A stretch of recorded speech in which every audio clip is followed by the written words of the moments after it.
2017년 위즈덤하우스와 벙커원의 첫 콜라보 1월 21일 토요일 서대문 벙커원에서 대통령의 철학과 소신이라는 주제로 강연을 합니다. 노무현 전 대통령의 모든 말하기를 함께한 윤태영 전 대변인을 통해 대통령의 철학과 소신에 대해 이야기하는 시간입니다. 새 시대를 건설할 민주공화국 시민들의 많은 참여 부탁드립니다. 지금 벙커원 홈페이지에서 신청하세요. 엄마, 나 가게 안 하고 싶은데. 너 가게 해봤니? 농식 만들어봤니? 인테리어는? 집기는? 일할 사람은? 운영은? 가게 자리는? 개그만! 너 돈 있니? 난 요술램프 몬스터 셰프다. 네가 원하는 모든 것을 들어주마. 맛집의 맛을 똑같이 만들어줄 수 있어요? 맛뿐만 아니라 돈과 청음의 모든 비법을 알려주겠노라. 야하!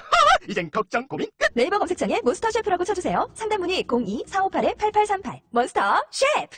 야, 이 부장! 네가 부장이면 땅이야? 뭐? 저 인간 저거 쟤 오늘도 술술 풀리고 안 먹고 회식 왔냐? 내일도 신체 상태로 출근하겠구만. 아이고. 고려 생활건강 술술 풀리고 음주전 한포가 당신을 지켜드립니다. 특허받은 천연 유래 성분 숙취 해소제 술술 풀리고를 은하계 최저가로 딴지마켓에서 만나보세요. 고민을 넣어주는 친구 쇼한 침대 쉴 침대가 고민을 들어준다고? 편안한 저자리의 친구 쇼한 침대 그렇게 편안하니? 머리부터 발끝까지 너무나 포근한 느낌 오늘부터 내 친구 쇼한 침대 어디에 있다고? 딴지마켓에 있네.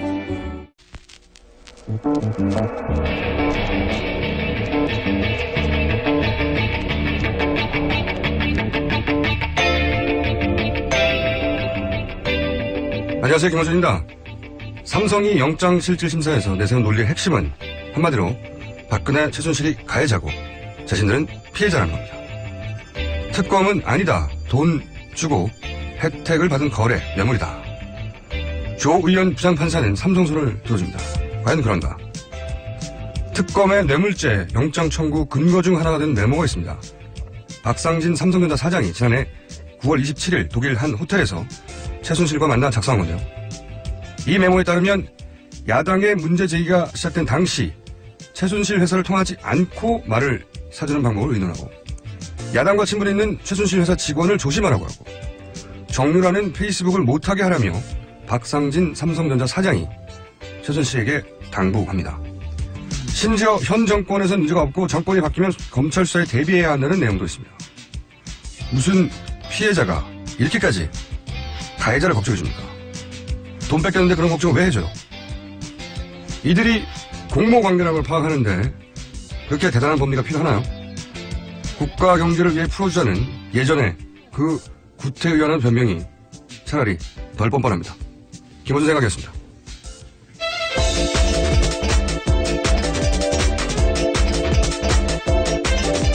시사인의 김은지입니다. 네, 눈 많이 옵니다. 예, 많이 옵니다. 네, 운전 조심하시고요. 자, 이 영장 기각에 대해서 사람들이 저희도 어제 실시간으로 화가 났지만 사람들 화가 많이 나나고요, 그죠? 네, 또 다른 사유가 하나 더 나와서요. 보시면 조금 더 화가 나거나 황당하실 수 있습니다. 이 법원이 이재용 부회장 구속기각 사유 중 일부를 숨겼다라는 오마이뉴스 보도인데요. 어제 법원은 크게 세 가지 이유를 밝혔습니다. 영장기각 사유에 대해서요. 그렇죠. 이 뇌물죄 성립에 대한 소명이 부족하고 사실관계 및 법리 다툼의 여지가 있고 현재까지 이루어진 수사 내용 및 이건 그냥 카피페이스트예요. 예, 그렇죠. 이렇게 세 가지가 있습니다. 네, 그래서 요거밖에 없다고 그래서 저희가 이 항상 쓰는 문구 뒤에 숨었다. 이렇게 중대한 영장 기각에 대해서 역사적 의미까지 있고 대통령 탄핵과도 연결되는 영장 기각을 하면서 항상 쓰는 거 카피페이스트하는 이 행위 자체가 비겁하다. 이렇게 저희가 비판했었는데 알고 보니까 숨겨놨어요 또. 예, 두 개가 더 있었습니다. 네. 그중 하나가요. 피의자의 주거 및 생활환경 고려라는 부분이고요. 또 하나는 뇌물 수수자에 대한 조사가 미비했다라는 겁니다. 이건 제가 보기에는 원래 이렇게 중대한 영장을 받아서 구속을 하거나 혹은 기각할 때 워낙 중대한 사안일 경우에 공개를 다 해요 원래. 이때까지의 관례였고 그래서 이제 공개도 이제 했죠 바로. 했는데 요 부분은 자기들도 이거 공개하면 이거 문제가 될 것 같아서 빼버린 거예요. 근데 이제 보시면 첫 번째가 뇌물 수수자에 대한 조사가 미비했다. 어제 저희가 미니 인터뷰했던 이정열 부장판사도 그런 의미인 것 같다고. 예, 그렇죠. 네, 해석을 했는데 실제 그런 문구가 들어있었어요. 네. 근데 이게 대상자가 대통령 아닙니까? 네, 심지어 대통령은 이미 검찰 조사를 거부한 전력이 있습니다. 그러니까 검찰 조사 때도 거부를 했고요. 생각해 보시면 이 부장판사의 논리에 의하면 대통령이 거부한 걸 검찰이 책임지라는 거예요. 그렇죠? 아니면 그럼 대통령 청와대 쳐들어가 체포하는 건가요?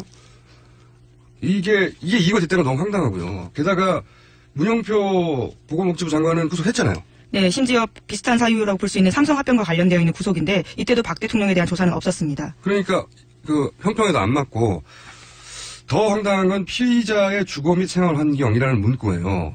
이게 이제 보통 왜 증거인멸과 도주의 우려 얘기하잖아요. 네. 그런 문구를 사용하는데 저도 이거 좀 물어봤어요. 이상한 문구잖아요. 물어봤더니 피의자의 주거 및 생활 환경 고려 이런 문장만으로 영장을 기각한 사례를 본 적이 없다. 부장판사 최순실이나 검찰들이 물어보면 아마 이게 이제 적극적으로 해석해 주자면 그 피의자의 주거가 일정하고 그리고 그 주변과의 관계가 상식적으로 계속 유지되는 관계로 봐서 도주할 우려가 없다. 이렇게 판단할 때 그 이전 그 앞부분에 쓰일 수 있는 문구이긴 한데 그냥 피의자의 주거 생활 환경 고려해서 구속 안 한다. 이 얘기는 요 문장대로만 해석하면 재벌이 이렇게 감옥에 갈 수 있겠어? 재벌 의리한 집과 이런 데 살다가 갈 수 있겠어? 이렇게 해석될 수 있는 거죠. 이게 너무 말이 안 돼요. 정말 진짜 이상한 기각 사유야 이거. 거기다가 스스로도 오픈하지 않았다라는 점이 공개하지 않았다라는 점이요. 그거 하나만 가지고도 비난을 받아요. 예. 그거 하나만 가지고도. 그리고 제가 오프닝 때도 얘기했지만 피해자가 무슨 가해자를 이렇게 걱정합니까? 지금 피해자라고 하는 삼성이 최순실 씨 만나가지고 딸 페이스북 좀 하지 말라고 그래. 이렇게 한 거거든요.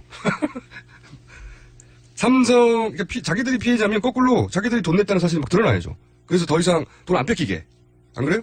그렇죠. 예. 이거 하나만 봐도 피해자 아니네. 공모네. 거래네. 여기에 무슨 대단한 법리, 원칙 이런 거 필요 없는 거예요. 상식에서 판단해보면 피해자가 뭐 가해자를 이렇게 걱정해줘. 이렇게 생각하는 게 그냥 상식이죠. 이거 하나만 봐도. 메모 한 장만 봐도 이렇다면 이해가 돼요. 예를 들어서 피해자가 감금되는 겁니다. 감금돼가지고 그 가해자 심리에 동조되는 거 인질 스톡홀름 신드롬 있잖아요. 예. 네.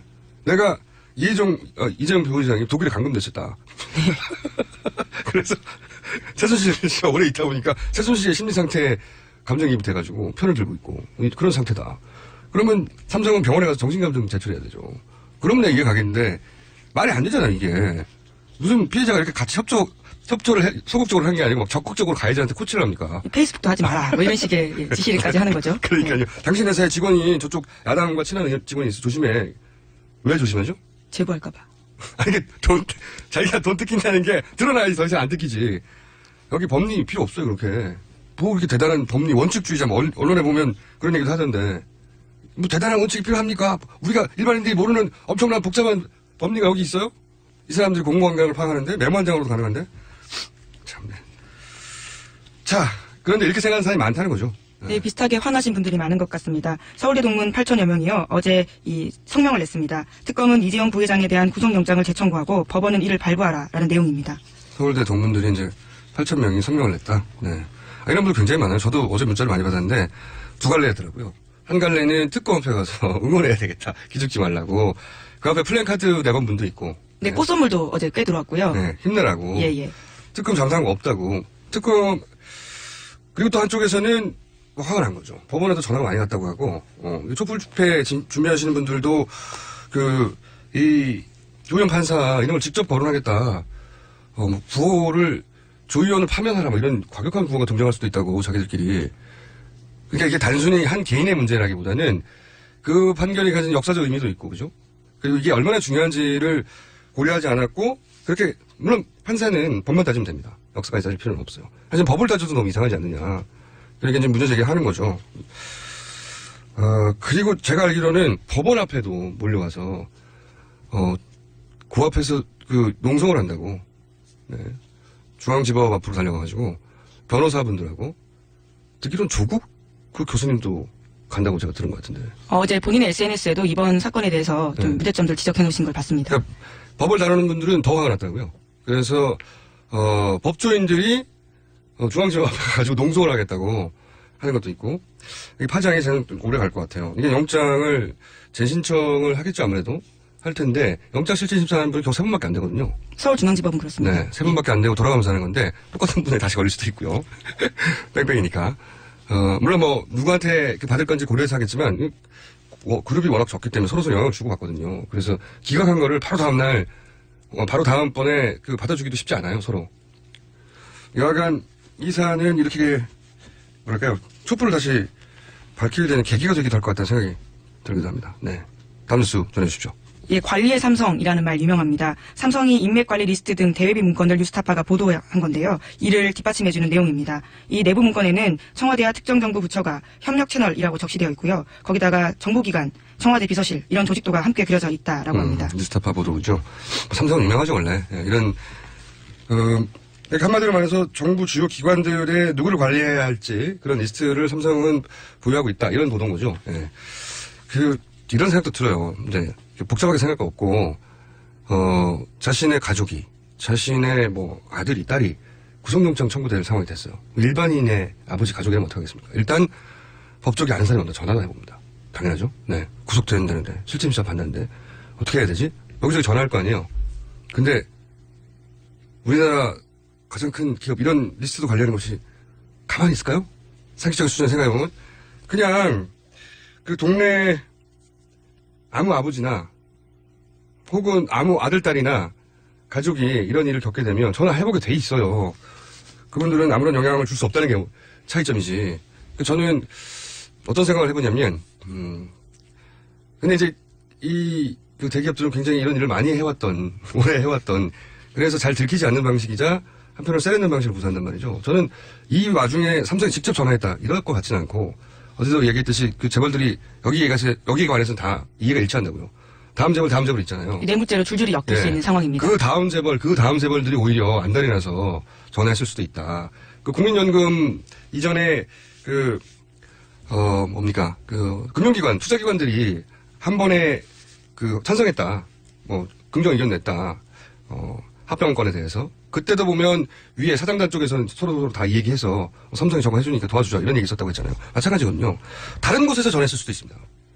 저는 이거 한번 따져봐야 된다. 누구로부터 전화를 받았을까? 전화에 꼭 영향을 받지는 않더라도 전화는 했을 거라고 저는 생각을 합니다. 따져볼 필요가 있다. 다음 뉴스 전해주십시오. 김영재 원장 관련된 뉴스입니다. 어제 덩샤오핑의 딸 덩룩 여사가 비공개로 방한할 때 이 김영재 원장 시술 받았다라는 내용 전해드렸었는데요. 그 정보가 실시간으로 이 비공개 일정이 김영재 원장 쪽에 유출된 정황을 SBS가 보도했습니다. 요즘 SBS가 단독 많이 합니다. 굉장히 단독 많이 하는데 참 굉장히 골 때리는 죄송합니다 표현이 저렴해서 그거밖에 생각이 안 납니다 표현이. 말이 안 되는 거거든요. 김영재 원장은 1인 성형 의원이에요. 전문의도 아니고. 여기에 비공개로 방한하는 VIP 인사, 해외 인사 일정이 이쪽으로 간다는 건 어떤 이유로도 납득할 수 없는 거죠. 네, 더군다나 어제 보셨듯이 이 VIP는 성형수술을 받겠다는 의사를 표현한 적도 없는데 말도 안 되는 거죠. 말도 안 되는. 그래서 이제 저희가 이게 단순히 김영재 원장이 성형시술을 중국 VIP한테 해보겠다는 의지를 표명한 게 아니라 거꾸로 최순실 씨가 뒤에서 이 건을 주도하고 진행을 해서 중국에 진출하려고 하는 큰 그림의 일부로 시작된 거 아니겠냐 이런 얘기를 했는데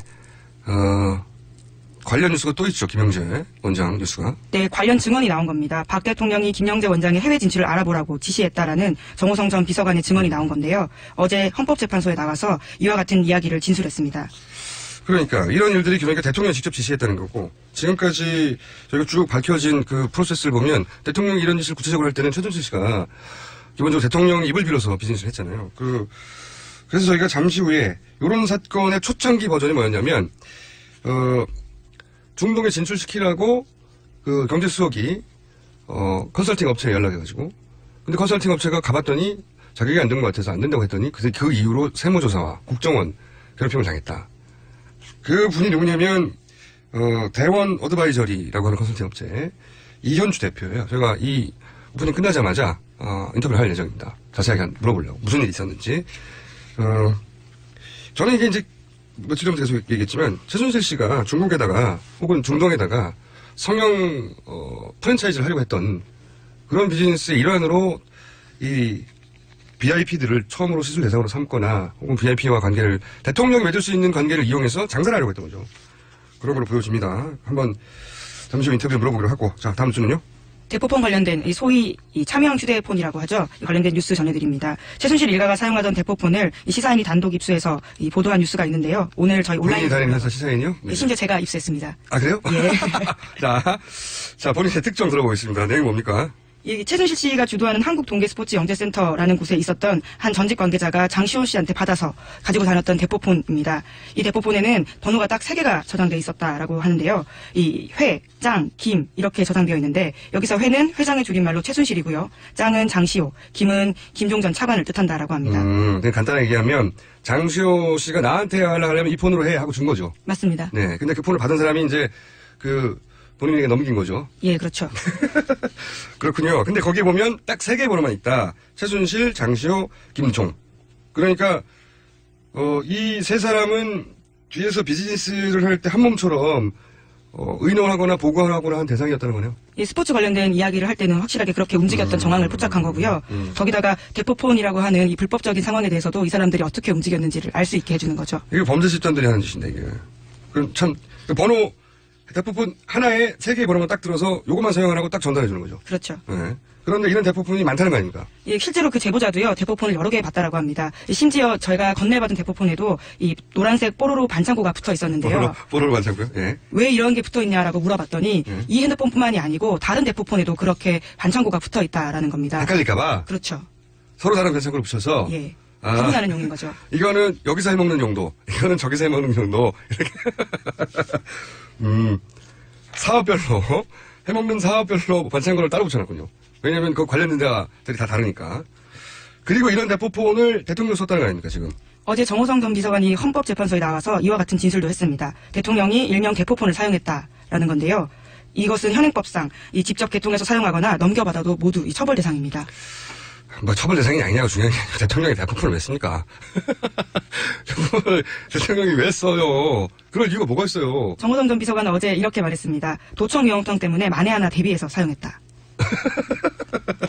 대통령은 본인이 부릴 수 있는 사람이 몇 명인데요.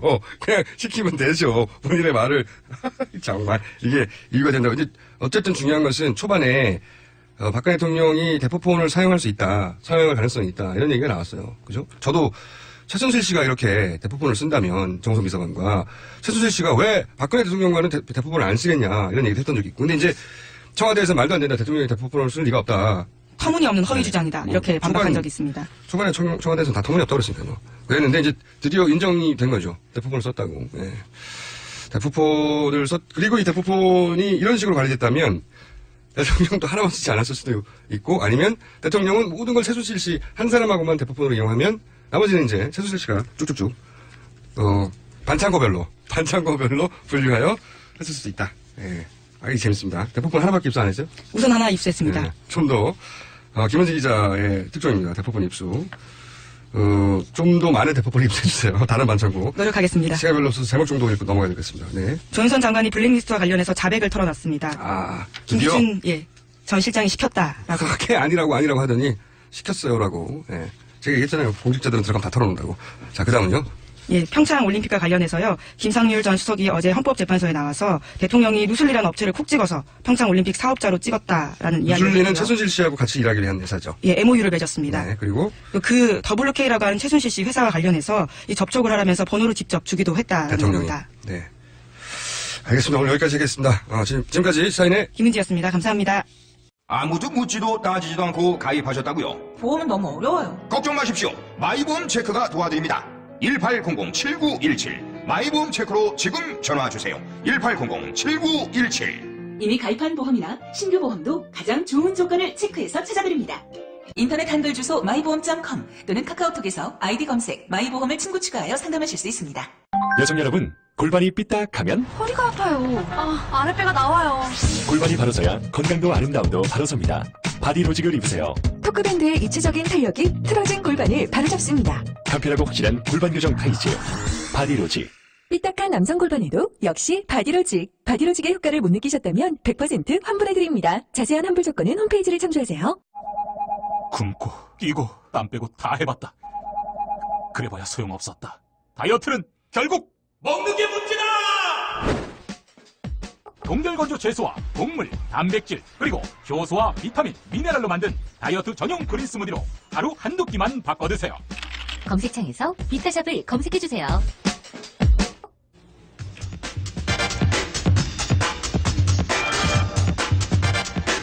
김영재 의원, 박근혜 대통령 성형 시술 의혹뿐 아니라 각종 투표와 관련한 의혹의 중심에 있는 것이죠. 이 김영재 의원을 컨설팅해 주라는 청와대 요청에 어렵다는 답을 했다가 세무사처럼 물론 국정원 사찰까지 당했던 것이 있습니다. 대원 어드바이저리의 이현주 대표 전화 연결됐습니다. 안녕하세요, 대표님. 네, 안녕하세요. 이현주입니다. 네, 라디오 인터뷰는 처음 하시죠? 네, 라디오는 처음입니다. 네, 지금 중동에 계시다고요? 네네, 맞습니다. 네, 인터뷰 응해주셔서 감사하고요. 자, 우선 예, 아닙니다. 네. 대원 어드바이저리와 DW 커리어의 대표로 계신 것으로 알고 있는데 이 소개 좀 해주십시오. 어떤 곳인지. 네, 대원 어드바이저리는 이제 중동에서 미국, 영국계 기관들과 경쟁하면서 HR 서비스를 수출하고 있는, 작은 회사고요. 주로 이제 20, 30대 청년들이 같이 일을 하고 있습니다. 그리고 이제 DW 커리어 회사는 한국의 경력직 엔지니어나 의료진, 그리고 연구원 같은 전문직들을 이제 중동의 정규직으로 취업을 지원하고 있는 회사입니다. 최근 한 50여 명 정도의 한국 전문 인력들이 중동 취업에 성공적으로 이제 진입을 하셨고요. 앞으로도 저희가 계속 좀 일자리를 중동에서 만들려고 하고 있습니다. 알겠습니다. 휴먼 리소스 인력의 중동 진출을 전문으로 하시는군요. 네네. 자, 그러면 이제 이 사건 이야기를 해볼게요. 김영재 의원의 부인 회사죠. YJ콥스. 이곳을 중동에 진출시켜라. 이렇게 청와대 연락이 가면서 이 일이 시작된 건데, 사건이. 언제, 누가, 어떤 내용으로 연락이 간 겁니까? 네. 저는 이제 2014년 2월 26일에 갑자기 이제 조원동 당시 전 청와대 경제수석으로부터 전화를 받았습니다. 예. 그래서 내용은 김영재 성형외과라는 곳이 있는데 성형 리프팅실의 특허를 가지고 있다. 그래서 이제 UAE를 진출하려고 하는데 이 리프팅실에 대해서 UAE 사람들이 관심을 보일지 뭐 사업성은 있을지 이런 부분들을 좀 만나보고 검토해보고 의견을 달라 이런 내용이었고요. 저는 이제 바로 다음 날 김영재 측 면담을 갔습니다. 사업 타당성 검토를 해달라 이런 얘기네요. 한마디로. 네네. 조원동 수석과는 어떤 관계가 있어서 그런 전화를 대표님한테 한 건가요? 네. 제가 이전에 근무하던 직장인 기획재정부의 이제 상사이셨기 때문에, 제가 오랫동안 알던 분이었고요. 그리고 이제 제가 중동 사람들에 대한 이해도가 높다는 것을 이제 조선님도 알고 계셨기 때문에 저한테 연락을 하신 것 같습니다. 전화를 받았을 때 이제 생각했던 거는 조원동 수석님이 어떤 개인적인 이런 부탁을 하실 분이 아니라는 이제 생각이 들었고, 이게 윗선의 지시가 있었구나, 이런 생각을 저는 좀 직감적으로 느낄 수 있었고요. 그래서, 청와대 경제수석 위에는 비서실장하고 대통령 밖에 없는데 이게 그럼 누구 짓일까 이렇게 좀 의아하다는 생각을 했습니다. 의아하다고 생각하시면서도 이제 연락이 왔으니까 경제수석은 사실 굉장히 높은 자리죠. 네. 공직사회에서. 네. 그래서 다음날 바로 가셨는데 그 업체 YJ콥스 김영재 의원 부인 회사 가봤더니 어떤 곳이던가요? 처음 느낌이 어땠습니까? 예, 제가 이제 가서 조원동 경제수석의 소개로 왔습니다. 이렇게 하고 인사를 했는데 김영재 의원 측의 반응이 굉장히 좀 의외였습니다. 어떻게요? 대부분 누구의 소개를 받고 인사를 하게 되면 뭐 제가 평소에 잘 아는 분이세요라든가 최근에 어디서 제가 뵀어요, 식사를 했어요라든가 본인과 어떤 친분이 있는지를 그렇죠. 대부분 좀 얘기를 하죠. 그리고 만약에 이제 소개한 분을 직접 모른다면 아니면 다른 수석이나 비서관 행정관 누구를 안다 이런 식의 이제 얘기를 기대를 했는데요. 당연히. 네네. 김영재 측의 반응이, 조원동이 뭐지? 경제수석? 그런 게 뭐야? 이런 분위기였어요. 경제수석도 뭔지 모르고, 조원동 수석도 누군지도 모르고, 그리고 이제 경제수석이 굉장히 높다, 이런 생각도 별로 안 하는 것 같았고요. 고위직 인사라는 것도 모르고, 예. 네네. 그래서 사실 강남에 이제 성형외과가 수백 개 있고, 의사 한 명이 운영하는 규모라면은 강남에서도 굉장히 작은 규모잖아요. 그렇죠. 그런데 청와대 지금 현직 경제수석이 이 미팅을 잡아줬다라고 했는데도 이렇게 전혀 고마워하는 그런 기색이 없었고요. 굉장히 좀 값스러운 느낌이 많이 들어서 굉장히 좀 규모에 비해서 왜 이렇게 값스럽지? 뭔가 좀 예사롭지 않다 그런 생각을 했습니다. 처음 만남에서부터 굉장히 이상했군요. 네네. 규모도 굉장히 작은 곳인데도 경제수석이 가라고 해서 왔는데, 그럼 그거 대단한 일이냐, 이렇게 여겼다. 그런 인상을 받았다는. 네네, 맞습니다. 굉장히 이상한 케이스 맞겠습니다. 그래서, 그쪽에서는 준비가 돼 있던가요? 잘? 성형과 안티에이징 같은 것을 이렇게 복합적으로 이렇게 원스톱으로 제공할 수 있는 큰 규모의 어떤 체인 형식으로 중동을 진출하고 싶다. 하지만 이제 구체적인 컨디션은 생각해보지 않았다. 이런 얘기를 했었고, 그때 이제 이렇게 미팅하면서 제시했던 자료들은 거의 임상실험하는 자료들이었습니다. 1인 의원이 중동의 진출을 처음 해가지고, 성형 안티에이징 복합센터 체인을 만든다. 이런 게 가능한 이야기입니까? 대부분은 사실은 그 반대의 상황으로 진행이 되거든요. 그러니까 한국에서는 이미 이제 큰 규모의 체인을 운영하고 있는 그런 노하우를 가지고 있는 업체라 하더라도 이제 잘 모르는 이제 중동에 진출할 때는 처음에는 소규모로 진출을 하고 이제 현지 시장 상황을 봐가면서 이제 확장을 해나가는 게 보통인데요. 그 김영재 의원 측은 그 반대의 상황이었어요. 국내에서도 경험이 없는 그런 성형 뭐 안티에이징 복합 센터라는 큰 그림을 그리고 있었고, 그것을 이제 한 번도 가본 적이 없는 중동에서 실현시키겠다. 뭐 이런 이제 계획이었습니다. 그러니까 계획이 없는 거네요. 한마디로 말하면.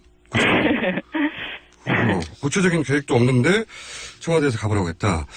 자, 그럼 이 시점에서 제가 한번 파악해보고 싶은 게 뭐냐면 2014년 2월 26일에 연락을 받으셨고 그 다음날 27일에 가셨는데 당시 2월달에 UAE에서 왕세제, 아부다비 왕세제가 대통령을 방문했다 이런 기사가 있었거든요. 혹시 네. 이것과 관련이 있는 겁니까? 제가 이제 조성님한테 듣기로도 예. 그 조성님이 전화하시기 바로 전날 예. 2014년 2월 25일에 박근혜 대통령과 아부다비 모하메드 왕세자 간에 이제 비공개 면담이 있었다고 들었고요. 예. 바로 전날이네요. 네네. 그리고 이제 모하메드 왕세자는 이제 차기 그 UAE 국왕이 되실 분이시고, 이분의 그 오른팔인 이제 칼둔 무바락 이분은 이제 무바달라 국부펀드의 그룹 CEO이기도 하면서 그 UAE 이제 원자력 공사의 회장이고 또 동시에 맨체스터 구단주를 겸직하고 있는 정말 그 아부다비 핵심 인사입니다. 그분이군요. 맨체스터 구단주. 이분이 그리고 이명박 대통령 시절에 원전 계약을 해줬던 그분 아닙니까? 네네, 맞습니다. 그래서 이날 이제 방문을 하고 UAE 측에서는 한국과 이제 정부 간 협력 채널을 이제 핫라인을 만들어서 그 UAE 측에서는 칼둔을 정하겠다. 한국에서도 이제 핫라인의 창구를 정해달라라는 이제 그런 요청을 했다고 들었고요. 경제협력 채널의 상대방을 정해라. 그런데 그 조원동 수석이 제가 기사에서 읽었습니다만 그 김기춘 비서실장이 본인에게 핫라인을 하라고 했다. 라는 얘기를 했다고 하는데 맞습니까? 네, 맞습니다. 이제 공식 면담 이후에 김기춘 비서실장이 그 조원동 수석한테 UAE와의 협력을 위한 그 한국 측 핫라인이 되라 이런 지시를 해서 이제 조성님도 뭐 알겠다 이렇게 했다고 들었습니다. 그러면 이제 정리를 해보자면 UAE의 아부다비 왕세제를 면담하고 바로 김기춘 비서실장이 조원동 수석을 UAE와의 핫라인이 되라라고 지정을 한 다음에 네. 그리고 이제 정호성 비서관이 최근에 언론을 통해서도 인정했는데 정호성 비서관이 김영재 의원을 UAE에 진출시켜라 이런 요청이 만난 다음날 조원동 수석한테 가고 그다음 조원동 수석이 바로 전화를 대표님한테 하고 대표님 바로 다음날 그러니까 하루 사이에 하루하루 상간에 모든 일이 벌어졌네요. 그죠? 네, 그러니까 그 공식 면담이 25일, 그리고 그 핫라인 지정과 정호성 비서관의 김영재 지원 요청이 뭐 그 25일과 26일 사이에 있었던 것 같고요. 제가 26일 날 전화를 받았으니까요. 그리고 27일은 제가 실제 이제 김영재 측과 면담을 진행을 했으니까 뭐 엄청난 스피드로 추진이 됐던 것 같습니다. 최근 언론 보도로는 그 정호성 비서관은 또 이 지시를 대통령으로부터 받았다라고 언론에 보도됐는데 그러면 이건 이제 물론 그때는 그 사실을 모르셨겠지만 네. 청와대 핵심 실세들이 직접 요청한 거란 말이죠. 이 회사를 중동에 진출시키라고. 근데 왜 의견은 어렵다, 부정적이다 이렇게 내신 겁니까? 네, 그때 저희가 이제 세 가지 요건을 가지고 이제 이 진출이 가능한지를 검토를 했었고요. 그 UAE 같은 산유국들은 이제 미국이나 영국의 그 최대 규모의 컨설팅 회사나 법률 회사로부터 이제 자문을 받고 있습니다. 그래서 그 전 세계에서 최고의 전문가들한테 이미 서비스를 받고 있는 분들이기 때문에 웬만한 기술이나 기업을 소개한다 그래서 이렇게 별로 관심을 보이진 않고요. 항상 물어보는 게 이제 미국이나 유럽 시장에서 이미 진출한 경력이 있는지 이런 것을 이제 물어봅니다. 검증됐나 따지는 거군요. 맞습니다. 네. 그런데 김영재 의원 같은 경우에는 미국이나 유럽에 진출한 사례가 없으니까 어차피 별 관심을 보이지 않을 거라고 판단하신 거군요. 네, 맞습니다. 그리고 이제 그 중동은 이제 오일머니가 많아서 대부분 분들이 뭐 특허 기술 하나 이렇게 좀 보여주면 바로 중동에서 좀 투자가 오는 거 아닌가 이런 생각을 또 하시는데요. 현실은 한국에서 투자를 받는 것보다 한 10배 정도 더 어렵다고 보시는 게 맞고요.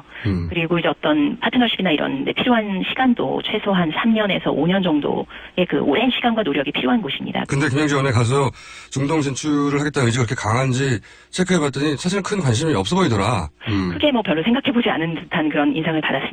예, 그리고 그렇군요. 네, 그리고요. 예, 또 이제 그 뭔가 외국 파트너랑 이제 협상을 시작하거나 그런다면은 가장 먼저 필요한 것이 이제 영문으로 된 팜플렛이 필요합니다. 그런데 그때 당시에 이제 영문으로 된 팜플렛이 한 장도 없었고, 뭐 영어가 되는 인력도 자체적으로 한 명도 없었고요. 그래서 여러 가지로 봤을 때 그 중동을 이제 진출해 보겠다는 어떤 의지나 일단 준비 이런 것들이 전혀 되어 있지 않다라고 이제 생각이 됐었거든요. 그래서 그런 세 가지 요건에 이제 이렇게 검토를 해봤을 때 이제 부적격하다라는 판단이 내려져서 저희가 이제 김영재 의원의 중동 진출에 대해서는 부정적인 의견을 이제 냈었고요. 또 뭐 만약에 다시 3년 전으로 돌아가서 그런 요청을 받는다고 해도 아마 저는 같은 의견을 낼 것 같습니다. 굉장히 상식적인 판단 같은데 그래서 이러이러한 이유로 부정적이다 했더니 그런데 갑자기 여기서부터는 언론에 보도된 건데 사정기관으로부터 온갖 세무조사, 국정원 이런 시달리신 걸로 알고 있는데 세무조사부터 받으신 것 같은데 어떻게 당하신 거예요? 네, 그 세무조사는 2015년 4월에 이제 그 사전 통지가 없이 그 압수세무조사 형태로 이제 갑자기 나왔고요. 압수. 같은 날, 예, 저와 이제 저희 부친 조부 이렇게 3대 회사를 네? 동시에 진행을 했어요. 그리고 저희가 굉장히 잠깐만요. 대표님만 한 게 아니고 대표님의 아버지 그리고 할아버지 다 한 거예요? 한꺼번에? 네, 동시에 같이 했습니다. 각각 다른 업체인데? 네네, 맞습니다. 예. 좀. 들어본 적이 없는. 이라고. 예. 예, 그리고 이 작은 업체인데도 이제 관할 세무서가 나와야 되는 상황인데 그렇죠. 서울지방 국세청이 이제 직접 나왔고요. 그렇죠, 직접 나왔고. 그리고 또, 예, 조사기관도 막 연장해 가면서. 몇 개월 했습니까? 대원 어드바이저리 같은 경우는 이제 10월이 돼서야 세무조사가 끝났어요. 6개월간요? 네네, 이제 중간에 해외도 조사해야 된다, 이렇게 해가지고, 이제 10월까지 갔고, 결국에 이제 추징금은 영원히 나왔거든요. 아무 문제 없다는 얘기죠. 네. 네, 맞습니다. 네. 허허. 자, 그러면 국정원으로부터는 어떤 일 당하셨어요? 그 부정적인 이제 의견을 내고 나서 2014년 한 10월경부터 그 국정원 직원들이 저희 가족, 그리고 이전 직장 상사, 또 심지어는 해외 대사관에서도 이제 저에 대해서 탐문한다는 얘기를 들었고요. 또 어떤 국정원 직원은 저를 직접 찾아와서도 제가 무슨 일을 하는 사람인지를 또 문의하기도 했습니다. 그래서 그때 이제 생각이 저희 같은 그 작은 민간 회사인데 국정원이 왜 이렇게 민간인한테 관심을 갖고 국내와 해외에서까지 탐문을 할까, 이제 이런 부분들이 그때는 도저히 이해할 수가 없었습니다. 이해가 안 가죠. 지금도 이해가 안 갑니다. 네, 그런데요.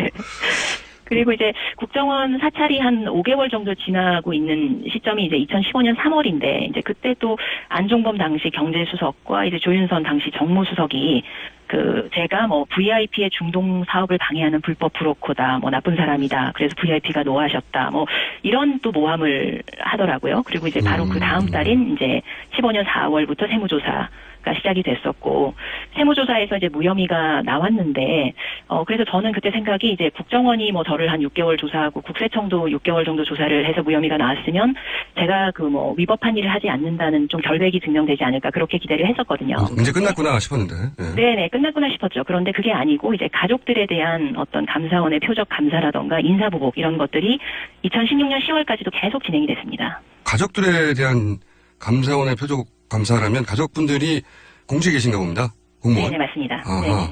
그러니까 3대 회사를 다 털고 그리고 가족 중에 공직에 있는 분들도 다 털고. 네네, 맞습니다. 이야, 이게 아니 1인 의원을 중동 진출을 이러저러한 합리적인 이유로 어렵다고 부정적인 의견을 냈다는 것만으로 이렇게까지 하는 거는 듣고 보니 더더욱 이해가 안 가는데요. 신문 기사로 간단히 접했을 때도 이해가 안 갔지만. 네, 이제 비선 실세 단골 성형외과에 대해서 이제 부정적인 의견을 냈다는 이유로 김영재 측이 이제 이현주가 특허를 갈취하려고 한다, 이런 모함을 부속실 정호성 비서관한테 했다고 들었고요. 그래서 아마 제가 이제 그걸로 인해서 청와대의 어떤 블랙리스트에 올라간 것 같다는 생각이 듭니다. 블랙리스트. 특검이 이제 문학의 이외에도 블랙리스트가 있다라고 했는데 그런 종류의 블랙리스트를 의미하시는 건가요? 제가 이제 지난 3년간 직접 경험을 해본 사람으로서 말씀드리면요. 예. 블랙리스트는 문화계 이외의 여러 분야에 존재한다는 그런 얘기들이 저는 굉장히 공감이 되고요.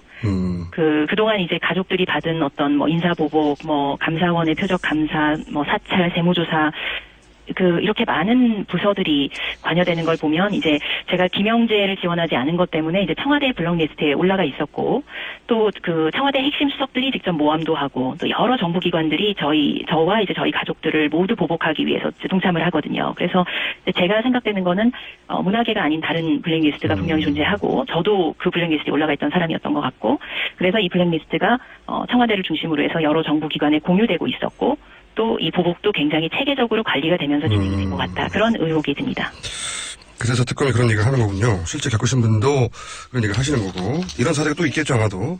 근데 제가 이제 얘기를 쭉 듣고 종합을 해보자면, 그리고 아까 이제 수석들이 VIP 중동 사업을 방해하는 불법 브로커 이런 식으로 표현했다고 했는데, 네네. 김영재 의원은 이제 개인 의원에 불과하단 말이죠. 그래서 제가 든 생각이 뭐냐면, 김영재 의원 당사자잖아요. 그쪽은 경제 속에 누군지도 모르고 중동에 가본 적도 없고 진출 의지도 그다지고 영세 해소 준비도 안 돼 있고 그런데 계획은 성형체인을 대규모로 한다. 이게 사실은 굉장히 앞뒤가 안 맞는 계획이고 네. 그리고 대표님이 당한 일도 그렇고 이게 이제 그냥 김영재 의원이 참 친해서 그랬다. 이러기에는 일이 너무 크고 너무 나간 건데 그래서 제가 드는 생각은 뭐냐면 이때까지는 다른 그 사건들과 연관지어 생각해보자면 이게 최순실 씨의 이권이 뒤에 직접 관련되어 있는 게 아닌가 그런 생각을 하거든요. 그러니까 네. 김영재 의원 간판이 앞에 있지만 아주 작은 중소기업이라고 불리는 뒤에서는 실제로 철저히 최순실 씨의 비즈니스가 아니었을까 이런 의혹이 있는 건데 최근에 보면은 김영재 의원 시술을 시키려고 중국 VIP 일정을 바꿨다 끼워넣기로 했다 이런 보도도 있었단 말이죠. 네네. 이런 대목에 대해서 물론 뭐 이것까지는 직접 언급하시기 곤란한 부분도 있을 것 같기도 한데 이런 부분 이런 기사를 보면서 어떤 생각을 하세요? 중국 VIP 일정 끼워넣었다 뭐 이런 거. 네. 그 중국 기사를 보면서 제가 생각했던 거는 그 UAE 건하고 그 둘 사이에 공통점이 있다 이제 그런 생각이 들었고요. 분명히 있는 것 같습니다. 네, UAE는 이제 국가 간의 어떤 정부의 공식 협력 채널이었던 거고 이제 중국은 그 고위직 민간 외교 채널이었는데 이 두 개의 채널이 둘 다 이제 비선의 비즈니스를 지원하기 위해서 이제 활용되려고 했었다는 점하고 그렇죠. 또 이제 정부의 어떤 기밀 사안들이 그 비선들에게 굉장히 신속하게 전달이 되고 있었고 네네. 그 청와대 주도로 특정한 비선 비즈니스를 지원하려고 굉장히 무리를 하고 있었다는 그런 점들이 상당히 UAE하고 중국 건에 대해서 좀 유사점이 있다 그런 생각을 했습니다. 그러니까요. 이 비선이면 결국 이제 최순실 씨인데 이 최순실 씨의 비즈니스를 중소기업이라고 대통령이 항상 표현을 해요. 보면 프랑스 순방 때도 보면 최순실 씨 소유의 플레이그라운드 그리고 김영재 부인의 화장품 회사 이런 부스만 가서 중소기업이라고 한단 말이죠. 이런 공통점을 뭐 발견하셨죠, 대표님도? 네네네. 김영재의 비즈니스가 아니라 비선의 비즈니스가 아닌가 이런 의혹이 분명히 있는 것 같고 특검에서 수사할 대상이라고 보는데 이제 마지막 질문입니다. 가족 대부분이 공직에 있고 그리고 아버지, 할아버지 다 이런 일로 고통을 당하셨는데 이 언론에 제보해야 되겠다고 결심하신 이유가 뭔가요? 여전히 공직에 계실 텐데. 네, 그래서 가족들이 사실 그 현직 공무원들이라서 제가 언론에 나가는 게 좀 쉽지는 않은 일이었지만요. 제가 이제 지난 3년간 겪은 일이 그 대한민국 국민 누구한테라도 어느 날 갑자기 일어날 수 있겠다 이제 그런 생각이 들었고 또 이 비선의 비즈니스를 적극 지원하지 않은 경우에 이제 국가의 사정기관들이 동원돼서 무차별적인 보복을 하는데 그 어느 누구라도 이런 보복을 피해갈 수가 없다는 그 사실이 저는 굉장히 좀 괴로웠습니다. 그래서 언론에 나가기 전에 이제 저희 직원들하고 한 얘기가 있는데요. 그 우리가 지금 조용히 있으면 조금 더 뭐 무난하고 편하게 갈 수는 있겠지만 혹시 우리 다음 세대에 이런 비슷한 일이 생겼을 때 우리처럼 똑같은 다른 피해자들이 또 생길 것 같다. 그래서 우리가 이걸 좀 밝히면 지금 당장은 추가적인 보복이나 불이익을 또 받고 더 힘들어질 수도 있겠지만 그래도 우리가 이걸 이겨내야 우리가 좀 더 나은 그런 투명한 나라를 우리 자녀들한테 물려줄 수 있지 않을까 이제 그런 생각을 해서 그 제보를 결심하게 됐고요. 제가 이제 그 2016년 11월 8일에 JTBC에 처음 이제 인터뷰를 하고 그때부터 이제 비선 의료의 핵심인 김영재 의원의 존재가 이제 드러났고 그리고 이제 국정농단이 문학에만 있었던 게 아니라는 사실이 이제 드러나게 된 것입니다. 그렇죠, 맞습니다. 알겠습니다. 오늘 말씀 감사합니다. 네, 감사합니다. 네, 자 지금까지 대원 어드바이저리의 이현주 대표였습니다. 네, 박근혜 정부에서 일어났던 모든 이상한 일들에는 키워드 최순실을 넣으면 다 이해가 됩니다. 잠시 후에 2부에서 뵙겠습니다.